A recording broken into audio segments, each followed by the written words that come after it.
Скопскиот градоначалник ги достави до обвинителството сите докази за злоупотреби во јавните претпријатија и побара командна одговорност и за оние кои им подпишувале плата на лицата кои не оделе на работа.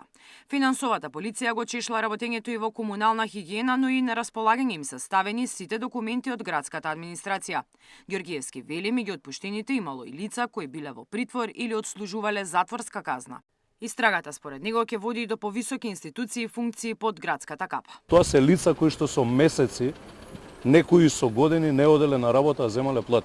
Има таму лица, но еве во интерес на истрагата не можам во детали да влегувам, кои што дури се наоѓаат во куќен притвор или се затвореници. Замислете, а земале плата од градот Скопје. Има под интелектуални услуги активирано камиони со астрономски суми исплата на физички лица кои што работеле наводно за комунална хигиена.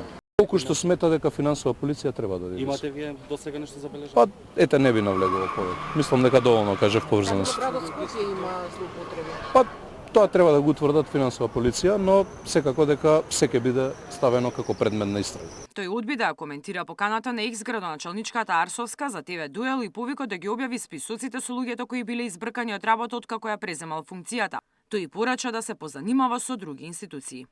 Побарав до сите директори да постапат против таквите лица. И тоа требало некој да го направи во минатото. Не драма да прави, туку да направи реално превземање на чекори и мерки.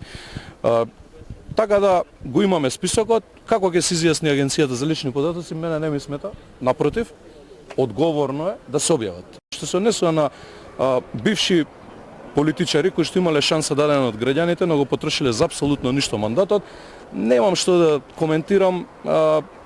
Ете, тие треба со други институции да комуницираат, не со мене. Мислам дека моето погрешно да не бидам разбран, не ниво, туку мојот фокус во наредниот период е средување на состојбите поврзани со хаосот и нередот што го стаја во градот Скопје. Скопскиот градоначалник вели кадровски измени има во претпријатијата во следните денови. Најави од почнување на тендерска постапка за подземната сообраќајница Лимак.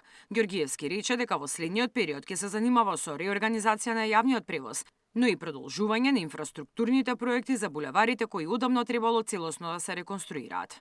Миријана Давидовска, Сител телевизија.